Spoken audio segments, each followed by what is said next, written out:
qui m'intéresse, c'est bien sûr de transmettre, mais de transmettre un actif, un patrimoine qui fasse encore plus de sens demain.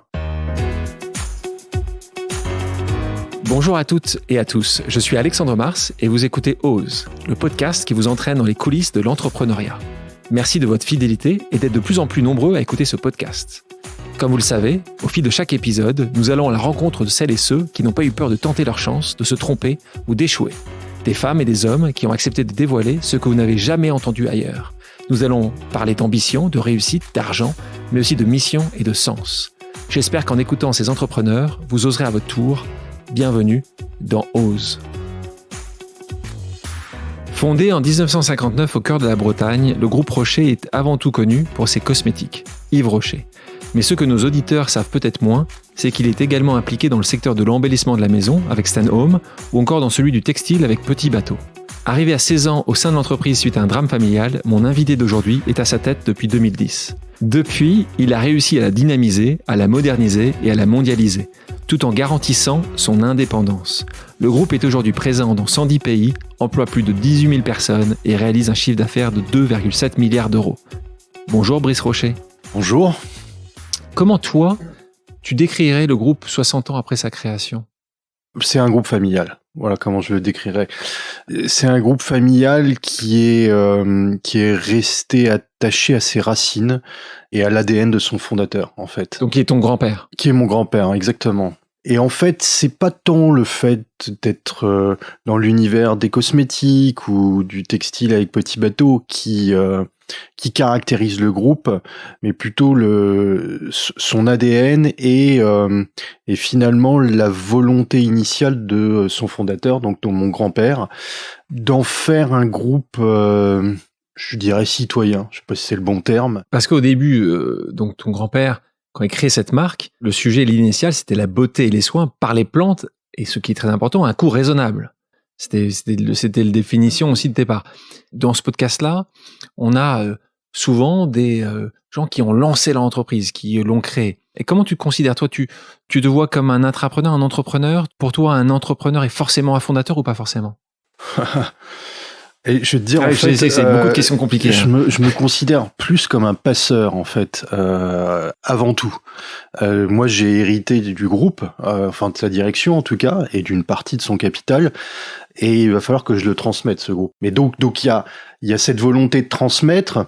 Après, intrapreneur, entrepreneur, l'intrapreneur, c'est pas forcément, c'est quelqu'un qui en lui-même n'est pas actionnaire quelque part. Donc, c'est pas ton cas. Donc, c'est pas vraiment mon cas. Moi, j'ai une partie du capital.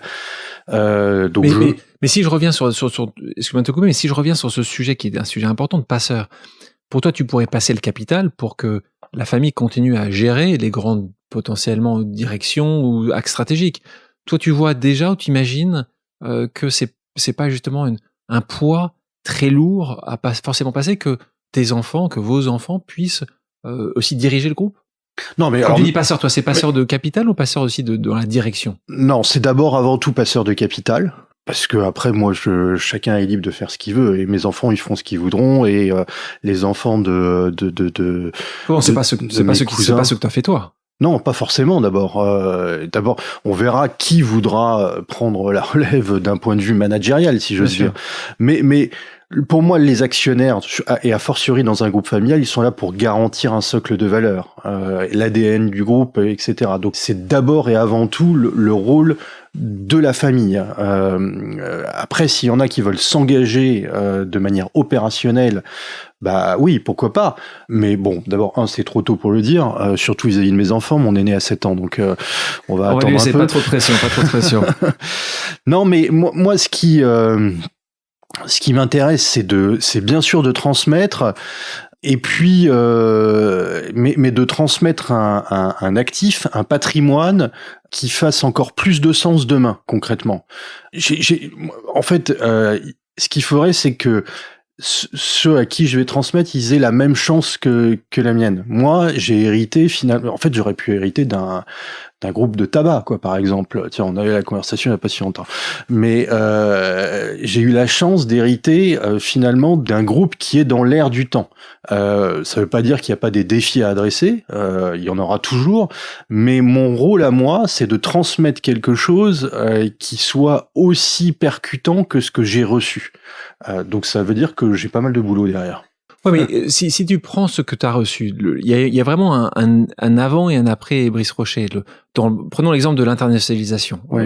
L'international était pour toi un élément majeur. D'ailleurs, tu allé faire aussi tes classes aux États-Unis sur ces sujets-là.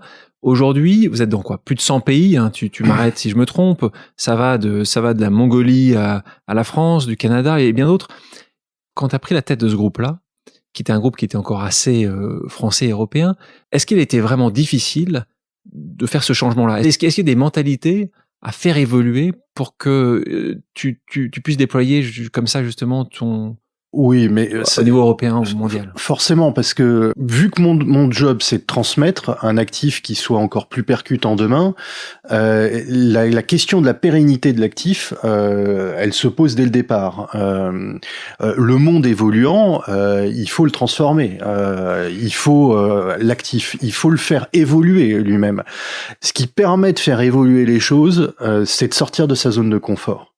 Et à partir du moment où on sort de sa zone de confort, on met certaines personnes plus ou moins à l'aise par rapport à ça. Et donc, derrière, il faut faire preuve de conviction, de leadership et d'entraîner tout le monde. C'est pas impossible.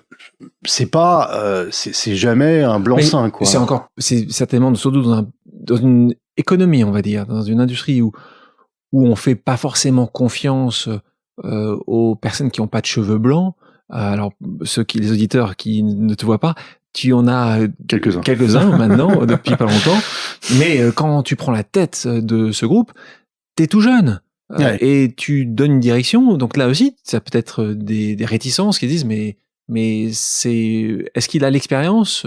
On peut comprendre la vision, mais l'expérience pour y aller. Toi, ça a été tu as entendu ces remarques-là? Tu n'y as pas fait attention? Tu t'es dit, t'étais sûr de toi? T'as pas eu de doute? Alors d'abord, les choses se sont faites de manière pas brutale, on va dire. C'est-à-dire que moi, je suis rentré dans le groupe à l'âge de 16 ans, suite au décès de mon père. Mais je suis rentré par la petite porte. Hein. J'ai commencé à la comptabilité, au juridique, au contrôle de gestion, etc. Je suis sorti du groupe pour vivre une expérience en dehors du groupe familial.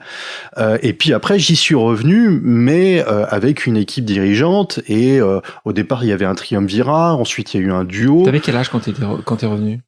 J'avais 23 ans. 23 ans.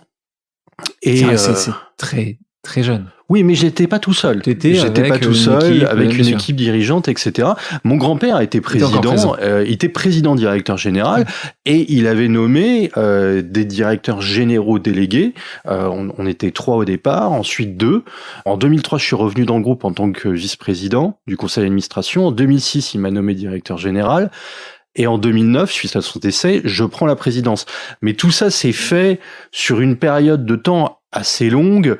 Et en plus de ça, c'est là où mon grand-père a été assez brillant, encore une fois. C'est que sur les 3 dernières années, il venait même plus au bureau. Et en fait, quand il est parti...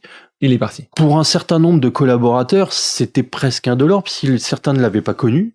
Et donc, en fait, il nous a laissé quelque part prendre la main. Et donc, c'est une transition qui s'est faite et qui s'est opérée de manière assez douce. On parlait international. Toujours aussi intéressant pour les auditeurs de voir un groupe français qui réussit à l'étranger aussi bien.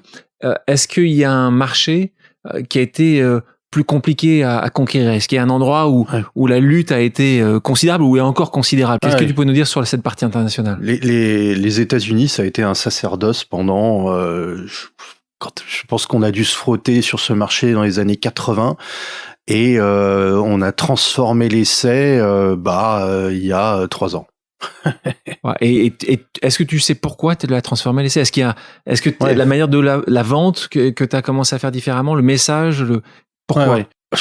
Alors, pourquoi on a transformé l'essai Pourquoi vous avez réussi après c'est incroyable que vous ayez dépensé autant d'énergie et d'argent pour y arriver, mais pourquoi après 30 ans ou 35 ans, qu'est-ce qui t'a changé pour que ça fonctionne? Alors, bon, en plus, les auditeurs, t'y as passé 2 ans de ta vie Ouais, fermer un département. Ouais, là, c'était fermer un département. C'était pas très entrepreneurial comme.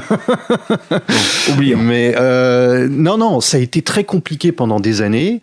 Le groupe, en fait, à l'origine, c'est des produits de beauté à base de plantes, mais vendus par correspondance. Le modèle français, on n'a fait que le dupliquer par contagion, comme si les frontières n'existaient pas. Et la vente par correspondance, ça s'y prête très très bien. Sauf que, les États-Unis, pour des questions de différences culturelles, de langue, d'éloignement géographique, pour tout un tas de raisons, on n'a jamais réussi. Peut-être que l'approche n'était pas forcément la meilleure aussi. Ça nous a créé quelques problèmes. À l'époque, il y avait un slogan, c'était un homme, une idée, 1 million. Et donc la personne partait et puis elle y allait et ça marchait pas. Ça, c'était chez nous, hein, on va dire. Les États-Unis, on n'a jamais réussi. Et en fait, comme ça a duré pendant un certain temps, il y avait même dans l'idée en interne que c'était pas fait pour nous et donc il fallait pas y aller, il fallait pas s'y tester, etc.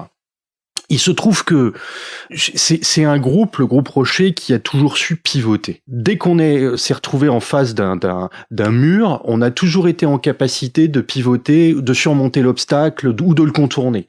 À l'origine, c'est un groupe vendu par correspondance, c'est une marque vendue par correspondance. Quand il y a eu la crise de 68, grève des postes, la vente par correspondance, ça marche plus. Et qu'est-ce qu'on a fait? Enfin, qu'est-ce que mon grand-père a fait à l'époque? Il a ouvert les magasins. Il a ouvert les magasins. À la fois pour avoir pignon sur rue, mais aussi pour contourner et ne plus dépendre du secteur public. Il y a eu la même idée derrière ça. En tout cas, moi, c'est la même idée qui m'a. J'étais obstiné par ça. On le sait bien, hein, le retail aujourd'hui, c'est plus compliqué, à la fois parce que Internet. Bon, alors là, la crise sanitaire que nous vivons en plus, où il a fallu fermer quand même 95% de nos magasins. Un magasin fermé, ça ne fait plus de chiffres. Moi, j'avais anticipé ce phénomène-là parce qu'on voit qu'il y a des baisses de trafic depuis des années déjà, et tout ça pour aller vers un autre métier qu'on pratiquait déjà, notamment avec l'acquisition de Stanome, qui est cette fameuse vente directe, ce que les Américains appellent le direct selling, mais qui a muté vers le social selling. Et donc, au lieu de faire des réunions à domicile, c'est des réunions qui se font sur les réseaux sociaux, donc hors proximité géographique, etc. Et donc moi, je voulais. C'est pas que j'avais anticipé que on aurait une crise sanitaire et que nos magasins seraient fermés. C'est juste que je voyais bien que la vente par correspondance, elle allait disparaître. Et en fait, ce qui faisait la force du groupe, c'était d'être sur 2 canaux de distribution, à la fois le retail et à la fois la vente par correspondance. Et donc, il fallait que je trouve un nouveau relais pour toujours avoir 2 canaux de distribution. Et comme on avait fait une incursion dans le direct selling, dans la vente directe, et qui en plus se modernise grâce aux réseaux sociaux, je me suis dit, on va développer ça. Et donc, une opportunité s'est dressée sur notre chemin avec la possibilité d'acquérir une marque américaine, mais qui officiait sur ce canal de distribution. Et aux États-Unis. Et donc, on y est allé. Forcément, c'était la plus grosse acquisition que le groupe ait jamais réalisée. Quel montant ? C'est annoncé ? Oui, c'est 1 fois le chiffre d'affaires, donc à l'époque c'était 1,5 milliard quoi quand même concrètement. Donc c'est grosse somme colossale. Et donc on a fait cette acquisition là. C'était risqué, forcément. On n'a jamais réussi aux États-Unis. Et puis en plus c'était un montant significatif. Je vais sortir des. Enfin, tout ça va être très convenu, quoi. En fait, qu'est-ce qui fait la différence? C'est les femmes et les hommes d'une entreprise. Hein. C'est ça qui constitue l'entreprise. C'est l'équipe. On a mis en place une équipe. Et force est de constater qu'ils ont fait un job extraordinaire. Vous avez gardé l'équipe qui était là quand vous avez acheté ou pas ? Une partie, oui, mais pas tout le monde. La majorité de l'équipe a été renouvelée. La directrice générale de l'époque, en fait, elle était en fin de carrière et voulait quitter la société. Donc, mais ça, c'était convenu même avant l'acquisition, enfin pendant le process. Puis donc, il a fallu changer 2-3 personnes. On a capitalisé sur les personnes compétentes, etc. On a renouvelé l'équipe et voilà. Et ça fonctionne. Et ça fonctionne. Ça veut dire quoi? C'est une entreprise à mission, ça veut dire qu'il faut définir sa raison d'être profonde et donc s'engager dans un combat, mais pas dans 150 combats. On parle des États-Unis et c'est vrai que c'est un endroit qui fait rêver beaucoup d'entrepreneurs parce que c'est la taille du marché, parce que c'est vrai que quand ça fonctionne, ça peut très bien fonctionner. Tu parlais tout à l'heure de ton grand-père qui justement lui était assez peu international. Déjà Paris, c'était loin de Legacy, comme tu dis, comme tu parlais tout à l'heure. Moi, c'est une chose qui m'a étonné et te connaissant un petit peu et connaissant ton amour profond pour cette région. Le siège aujourd'hui social est à Issy-les-Moulineaux, en région parisienne. Alors, il y a encore évidemment d'activités en Bretagne, mais est-ce que tu penses dans un pays qui est extrêmement centralisé, beaucoup trop centralisé, est-ce que tu penses que aujourd'hui le prochain Yves Rocher ou Groupe Rocher pourrait avoir son siège social à la Gacilly, avoir des gens et trouver des compétences fortes là-bas, faire venir des gens? Est-ce que tu penses que cette vision qu'avait ton grand-père à 60 ans est compliquée dans un pays centralisé comme le nôtre, mais est-ce que tu pourrais imaginer que ça pourrait être différent ou pas? Alors déjà, le siège social juridiquement, il est toujours à Lagacy, d'un point de vue juridique. Après, oui, à Issy-les-Moulineaux, il y a ce qu'on appelle le headquarter, qui regroupe les fonctions corporate, très classiquement. Mais en Bretagne, la marque Yves Rocher en France, les bureaux, ils sont à Rennes. Ils sont à Rennes, d'accord. Ils sont à Rennes. Et puis à Lagacy, en fait, 85% de la production, elle est faite en Bretagne. À commencer par Lagacy, etc. En Bretagne, on a à peu près 7000 emplois en France, c'est un peu plus de la moitié en Bretagne. Mais tu penses que ce serait pas possible que la direction soit à Rennes? Non, c'est plus compliqué, mais c'est pas impossible. Pour autant, la direction des opérations, qui est quand même un gros truc, est à Lagacy même. Était même à Lagacy. Dire le patron de l'industrie du groupe, il est à Lagacy. Le patron de la supply chain, il est à Lagacy. Donc on peut quand même attirer des talents, quoi. Dans un épisode précédent, j'avais reçu Bertrand Thomas, donc le cofondateur de Caudalie. Il expliquait que l'un des facteurs de succès de Caudalie, c'était la vente en pharmacie.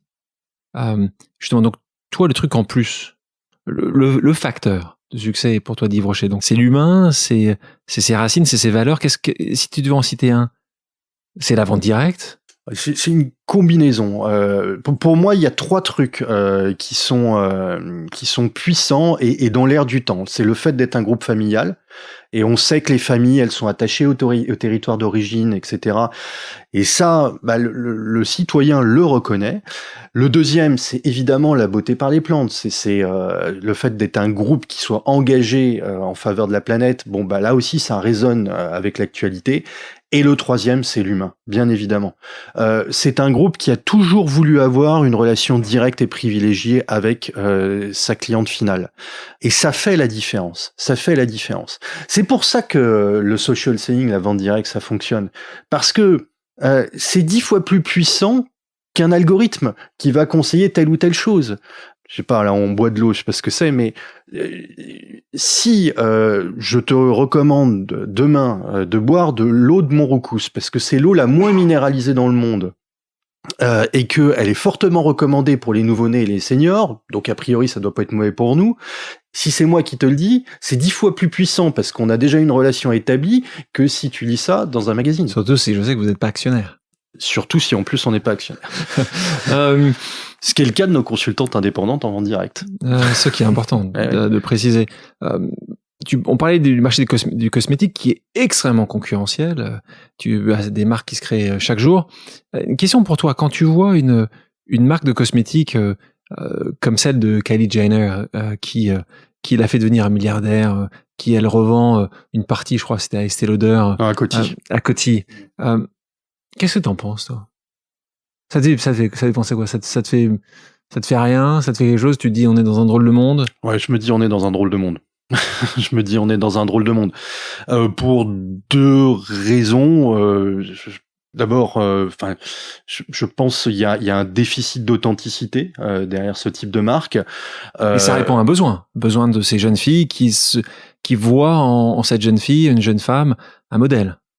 Oui, mais c'est peut-être ça qui est un peu désolant dans un premier temps. Et puis le deuxième truc qui m'interpelle, c'est je dis Coty, s'en sont pas à la première bourde. Quand est-ce qu'ils apprendront Voilà, tout simplement. Donc et ils ont qu'à racheter Yves Rocher. Gros projet. mais je sais, on en parlera un peu plus tard.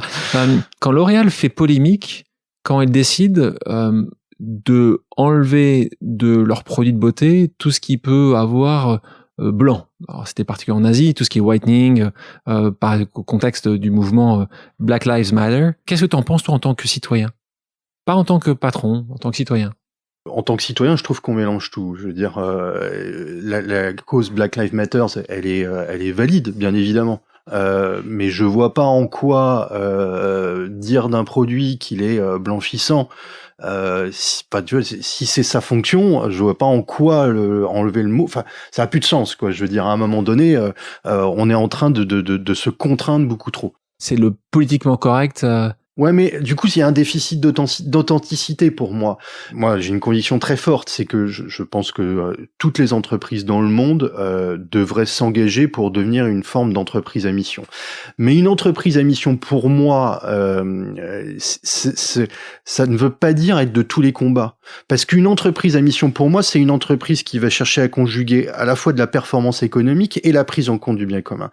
À partir du moment où l'entreprise veut être de tous les combats, elle met en péril sa propre rentabilité et donc sa pérennité. Et donc, en fait, ça veut dire quoi? C'est une entreprise à mission, ça veut dire qu'il faut définir sa raison d'être profonde et donc s'engager dans un combat, mais pas dans 150 combats. Moi, nous, par exemple, on est devenu une entreprise à mission en octobre de l'année dernière, au sens de la loi Pacte. Je pense qu'on était une entreprise à mission, en fait, depuis le départ, en réalité. Mais suite à ça, j'ai été contacté par la LICRA, SOS Racisme, j'ai été contacté, on m'a interpellé sur l'égalité homme-femme, etc., etc.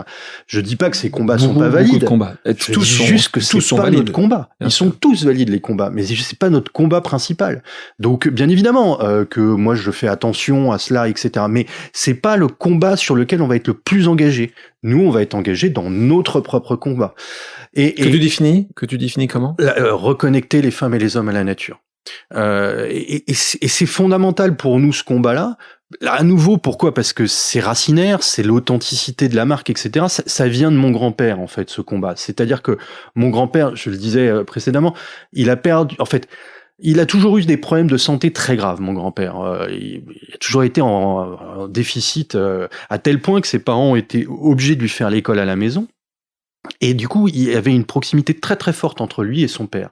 Sauf que à l'âge de 14 ans, il perd son père bien-aimé. Et donc c'est un drame familial pour lui. Et on se remet dans le contexte, on est en 14 ans, on est en 1944, dans un petit village à Lagacy, pas beaucoup de distractions pour un gamin de cet âge-là. Et en fait, qu'est-ce qu'il a fait? Il s'est réfugié dans la lande bretonne pendant 2 ans. Il dormait pas en forêt, mais il y passait ses journées et ça lui a apporté une forme d'apaisement, de sérénité, de protection. Ça l'a réconforté en quelque sorte. Et en fait, c'est le début même de son projet entrepreneurial. C'est-à-dire que une dizaine d'années plus tard, quand il entreprend, il le fait avec cette volonté de préserver la biodiversité parce qu'il a pris conscience que la nature avait un impact positif sur notre bien-être. Et c'est ça notre combat. Tu parles breton? Non, je connais quelques mots, mais je parle pas breton. Dis-moi. D'ailleurs, à Lagacy, on ne parle pas le breton, on parle le gallo. Donc déjà, ça ne doit pas servir beaucoup. Question sur cette entreprise à mission. Donc, vous êtes ce premier groupe international à le devenir. Comment les employés, tes collaborateurs, ont interprété ça? Tu vas dire que pour eux, c'était peut-être normal et c'était quelque chose qu'ils étaient déjà. Et puis, comment la concurrence a interprété ça? Écoute, en interne, pour la très très grande majorité, c'est hyper positif. C'est hyper positif parce que c'est un second souffle en quelque sorte. Et puis en fait, on donne la finalité de l'action à l'ensemble des collaborateurs. Et il faut le reconnaître, aujourd'hui, c'est quand même hyper anxiogène de bosser dans n'importe quel groupe, quoi. Je veux dire, on sait que, a priori, 60% des métiers qui existeront dans 10 ans n'existent pas aujourd'hui. Le monde est devenu tellement complexe qu'on en a même complexifié nos organisations. Et donc, quelque part, à la fin, on finit par être perdu et on n'en comprend plus tellement la finalité de ce qu'on fait. Et pourtant, on passe les 2/3 de notre vie au travail, quoi. Donc finalement, définir la raison d'être d'une entreprise, c'est quelque part, voilà, annoncer la finalité. Et à la réalité, en fait, c'est jamais vraiment terminé, quoi. C'est ça qui est bien aussi. Mais du coup, c'est hyper positif parce que ça remet l'entreprise en mouvement. Ça donne du sens. Et franchement, enfin, moi, ce que j'en constate, c'est que je trouve que ça donne un véritable nouveau souffle, quoi. La concurrence? Enfin, je sais pas, mais en tout cas, depuis qu'on est devenu entreprise à mission, dès que je poste un truc sur LinkedIn, j'arrête pas de voir. On voit qui voit. Et L'Oréal, ils sont toujours dans le peloton de tête, quoi. Donc, je pense qu'on est sous les projecteurs. C'est eux que tu considères. Est-ce que c'est L'Oréal que tu considères comme le concurrent aujourd'hui? Non, c'est plus compliqué que ça. Non. Je pense que pour des gens mais ça dépend comme parce moi qui essaie de comprendre. Est-ce que Ouais. quel serait ce portefeuille de Par exemple, si tu prends le premier marché qui est la France et que tu regardes en part de marché, notre premier concurrent c'est L'Oréal Paris, oui, parce que c'est une marque de masse, plus accessible comme Yves Rocher, et que bon bah voilà, on est sur le podium avec Nivea, et donc bon un coup c'est celui qui est numéro 1 c'est un tel, un coup c'est l'autre. Maintenant, si tu le prends sous la forme du business model en lui-même, donc plutôt à la fois intégré verticalement, mais retail et social selling, c'est plutôt un groupe comme Natura qui est au Brésil, qui a racheté très très fort dans Body Shop avec sûr. le retail et qui est très fort dans le social selling. Et en plus sur la naturalité. Donc bon, c'est pour sous quel angle on le regarde. Une boîte n'a jamais fait faillite parce qu'elle perdait de l'argent, c'est toujours un problème de cash et de trésorerie. Parlons de l'entreprise à mission, Brice. Il y a quelque temps, nous sommes intervenus ensemble au Cercle des économistes et j'abordais le sujet des marges. Alors, marges sont évidemment essentielles pour les entreprises, mais je me posais la question, et je te posais la question et je voyais que tu étais d'accord avec moi. Pourquoi définir les marges comme on les définit aujourd'hui? Est-ce qu'il n'y a pas une manière différente d'imaginer ces marges? Est-ce qu'on doit toujours penser à faire plus de marges? Je ne parle pas plus de revenus, mais plus de profits. Est-ce que le monde de demain, le monde économique de demain, ne pourrait pas être différent, en particulier sur cette définition de marge? Le raisonnement uniquement sur la marge, il se suffit pas à lui-même, quoi. Je pense qu'il faut à la fois intégrer la marge en disant c'est quoi le bon curseur, mais à partir du moment où on réduit la marge, il faut intégrer un autre raisonnement, c'est quoi la valeur immatérielle de mon entreprise? Parce que s'il y a une valeur immatérielle, il y a bien une valeur quelque part derrière. Et je sais plus qui le disait, c'était Thierry, je crois, qui disait, mais Thierry Déo, qui est patron de Meridiam. Exactement. Et il avait un raisonnement qui était très intéressant en disant, mais c'est ça qu'il faudrait formaliser en quelque sorte. Mais je trouvais que c'était intéressant ce qu'il disait en disant, mais finalement, plus la valeur immatérielle augmente, plus je diminue la volatilité. Et je trouve que là, il y a peut-être quelque chose à creuser. Je trouvais que son raisonnement était pertinent, parce que sinon, si on est juste focalisé sur la marge, j'ai l'impression qu'on va être dans une impasse en permanence, quoi. Pourtant, c'est ce qui se passe aujourd'hui. Je parle pas pour le groupe Rocher, mais, oui, mais c'est une grande partie des entreprises. Là, l'objectif, aujourd'hui, c'est comment faire pour avoir le maximum de marge. Mais je pense que, en tout cas, si c'est que toi et moi, on aura du mal à dire, mais comment faire pour diminuer les marges, quoi. Enfin, on va pas avoir gain de cause, on sera en minorité. On risque de perdre. Ouais, on sera en minorité, parce que je pense que c'est pas suffisant, quoi. C'est-à-dire que réduire la marge n'a d'intérêt que si j'augmente la valeur immatérielle de ma marque. La valeur immatérielle, tu l'as en réinvestissant justement une partie en interne, dans tes équipes, dans ton développement, dans tout un tas de choses qui justement créent cette valeur immatérielle, Ouais. mais tellement importante. Mais je pense que je pense qu'on va y venir parce que en fait la réalité c'est qu'une marque aujourd'hui elle s'adresse plus seulement à un individu mais à des communautés.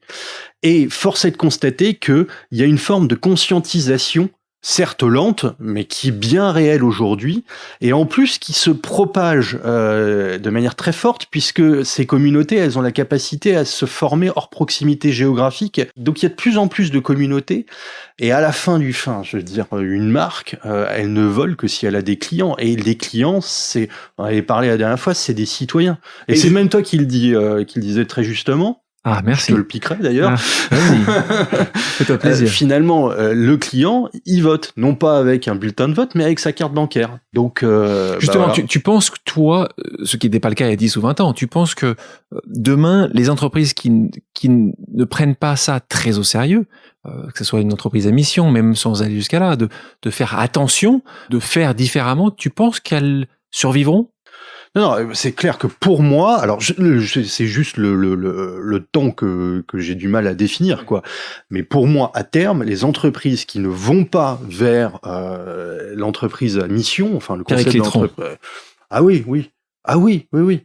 Mais regarde, ce qui est quand même, c'était quoi il y a 2 ans maintenant, le patron de BlackRock qui avait quand même écrit à l'ensemble de ses CEO des différents investissements qu'il avait pu faire, etc., à travers son fonds, pour leur dire vous devez intégrer ça, parce qu'il a bien identifié que il allait avoir un déficit de goodwill à un moment donné. On en parlait tout à l'heure avec L'Oréal.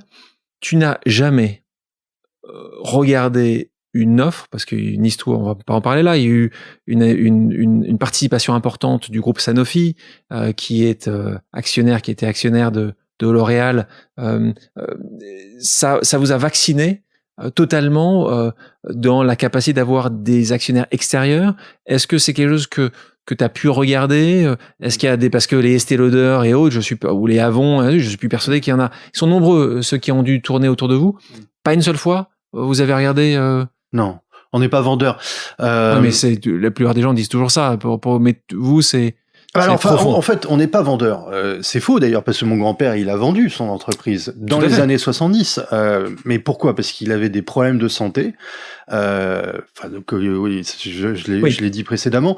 Mais à l'époque, dans les années 70, c'était en 73, lui s'est vu mourir. Et le groupe était pas ce qu'il est. Mais il avait déjà ses enfants, sa femme et tout. Il s'est dit, il faut que je mette un peu d'argent de côté parce que si jamais je passe l'arme à gauche, il faut que je sécurise ma famille. Et donc, il a vendu en 2 temps 60% de son groupe à Sanofi. Donc, la majorité. Il a réussi à garder le contrôle par un système de droit de vote, etc. Mais il avait vendu la majorité des droits financiers pour des raisons de santé. À ce stade, il est important de dire que le partenariat avec Sanofi a plutôt été positif, très bon. Oui. Et même d'ailleurs, je parlais des grèves de mai 68. Les magasins n'ont pas pris le relais comme ça du jour au lendemain.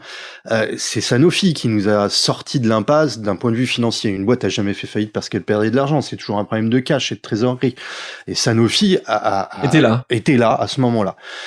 Sauf que des années plus tard, fin des années 90, quand Sanofi décide de fusionner avec Syntelabo, qui appartenait à un laboratoire qui appartenait à L'Oréal, L'Oréal devient l'actionnaire de référence du nouvel ensemble Sanofi-Syntelabo. Et c'est vrai que mon grand-père n'avait jamais imaginé qu'on tomberait dans l'escarcelle de L'Oréal comme ça quand il vend sa participation dans les années 70. Donc bon du coup qu'est-ce qu'on a fait? On a racheté. C'était un combat judiciaire et ça a pris beaucoup de temps. Ça m'a pris c'était en 98 et on en est sorti totalement en 2012 de cette histoire. Donc ça m'a pris du temps, mais on a tout racheté. C'est vrai que c'est plutôt l'inverse qui se passe habituellement. C'est plutôt les familles qui vendent, etc. Nous on a racheté. Je suis rentré dans la boîte parce que quand j'ai perdu mon père à l'âge de 16 ans, j'ai voulu rentrer dans la société pour 2 raisons. D'abord, il y avait un sujet de filiation. C'était la boîte que mon grand-père avait créée. Et mon père l'avait redressée parce que pour des diversifications hasardeuses dans les années 80, fin des années 80, début des années 90, le groupe s'est retrouvé dans une situation compliquée. C'est mon père qui a repris la barre et qui l'a redressée. Et je voyais bien que mon père, il était aussi très impliqué dans la gestion de son groupe et tout. J'ai voulu aussi connaître l'envers du décor, et donc par curiosité, je suis rentré dans ce groupe-là. Peu de chances que ton groupe soit racheté ces prochaines dizaines d'années. Entrer en bourse, même chose. Tu t'es pas posé la question? Non, mais enfin, je veux dire, l'entrée en bourse n'a d'intérêt que pour se financer. Raison, bien sûr, voilà. Un développement international. Très honnêtement, aujourd'hui, voilà, une acquisition importante. Oui. Quel conseil, toi, tu donnerais aujourd'hui à quelqu'un, pas forcément un jeune, quelqu'un qui voudrait se lancer? Ce qui est important, ça doit venir au plus profond de soi, quelque part. C'est un peu comme une œuvre, l'œuvre d'un artiste, en fait, la création d'une société, quoi. Je veux dire, faut vraiment s'interroger sur le pourquoi. On revient sur la mission. Ouais, voilà. Et ça peut pas être le pognon. Je suis désolé de le dire, ça peut pas être le pognon. Dans ces cas-là, il y a 9 chances sur 10 pour que ce soit une plantade. Ou alors, on a de la chance, mais on en a jamais tout le temps de la chance, quoi. Donc il faut vraiment s'interroger sur le pourquoi. Est-ce qu'on s'investit? Pourquoi on se lance? Pourquoi? C'est pour moi, c'est le truc le plus parce que quoi qu'il arrive, ce sera difficile. Parce que quoi qu'il arrive, il faut sortir de sa zone de confort. Et si on s'est pas véritablement interrogé sur le pourquoi, à un moment donné, on finira par lâcher et par céder. Donc pour moi, c'est vraiment pourquoi je fais ça. Le pourquoi. Vous définissez la mission. J'adore. Maintenant, passons à quelques questions d'ordre personnel. Est-ce que tu es prêt? Non, je sais pas, on verra. On va voir. Qui est la personne qui t'a donné envie d'oser? C'est mon père. Quel est le péché mignon que tu n'as jamais osé avouer?